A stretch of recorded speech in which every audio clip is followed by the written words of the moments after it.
What's going on, guys? So today on this Shoky update, we're going to show off what I've done to my Dino Thunder collection here. And if you're following my Instagram, you've seen that I've done some work to these. Now, just starting off, pretty much everybody got the glued ankle treatment, and you can sort of see right through there. Actually, autofocus doesn't want to do its thing. There we go. So, sort of got the ankles glued there. I had to switch cameras because my other one was being wonky. But either way. So I glued all the ankles solid, with the exception of yellow. Go figure that the newest one is the one that wants to stand fine. But red likes to have his knees bent ever so slightly, so that's good. One thing you'll notice is that I have painted up their Dino Thunder blasters. I guess that's what you call it.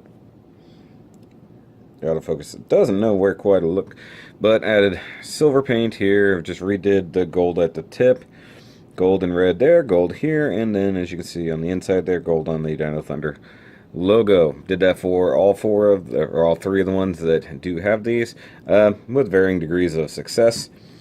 But one thing I definitely did for all of them was paint their morphers. Hold on, I'm gonna move my camera in a little bit, and there we go. So you can see, normally they come solid black, and I did what I could to make it a bit more accurate. So taking my Gundam markers, just added some silver, some red, and even a dab of green to the eyeball there for this guy. This was the hardest one because he's got the most amount of colored layering in reality. For yellow, she was pretty easy.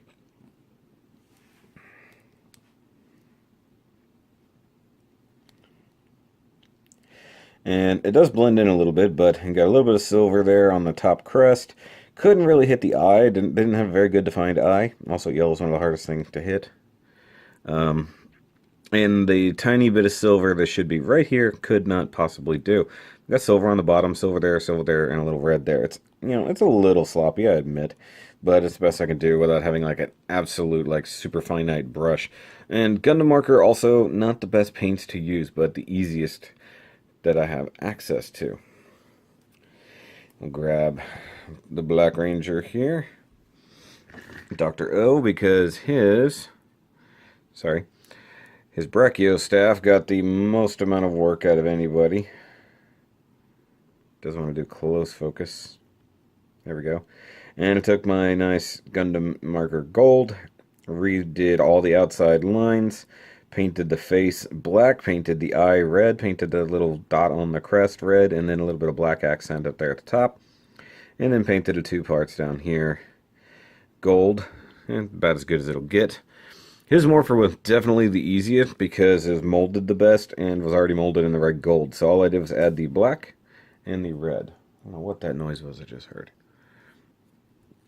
But his was pretty easy. And yeah, his ankles got hit too, because, well, he's got some pretty bad ankles. Blue Ranger up next. His was pretty good. His was actually the first one finished. So got the blue, the silver, and the red, and got the red for the eye there. Though its original, like its horn that I guess it kind of has up front, doesn't really show at all. So that's pretty good. But considering I did this all in like a couple of hours, it came out really well. Now the White Ranger is the only one that got paint on his body. I went ahead and I did the kind of stripes or whatever you want to call it on his back. So that turned out pretty well. That's just black Gundam marker, about as cleaned up as I can get it. I think it came out pretty well. Still worried about whatever that noise was. His weapon, whatever you want to call it, I actually don't know what it's called, to be honest. That thing, is, if you remember, was really, really bad. So it added black all the way down the middle. All these bits got hit with gold marker, and then the pommel got hit with gold as well. And then we've got his morpher, which is really hard to tell if there's any detail to it, honestly, because you got the silver jaw, you got the black and gold on the crest, you got a red eye, which is actually a little bit in the wrong spot, and dab of gold there that's slightly bled over, a little bit of red, and gold, and then a couple black stripes. His was the hardest to do because the black had to be painted because his morpher was molded entirely in white, which was, well, honestly really stupid. But now the team actually looks really good. The only thing I really wish is that I had the ability to paint with the gold that Bandai uses. I don't have that. I don't even have a color that's quite that close. But like I said, now they all look good. It's pretty simple, honestly. Gundam marker is not the easiest thing to work with. So I was using brushes as well, like just dabbing out the marker into a cup or two and then cleaning it up from there. But guys, if you think this is pretty cool, if you've done something similar to yours, let me know in the comments down below. Go ahead and give me a big old thumbs up. Hit that subscribe-ish button over there. And check out the Patreon. Check out the Shoky shirts if you want to help support the channel, by all means. I've got to do more for the patrons. I feel real bad. But I will catch you guys on the next update review. And remember, as always, to keep on nerding.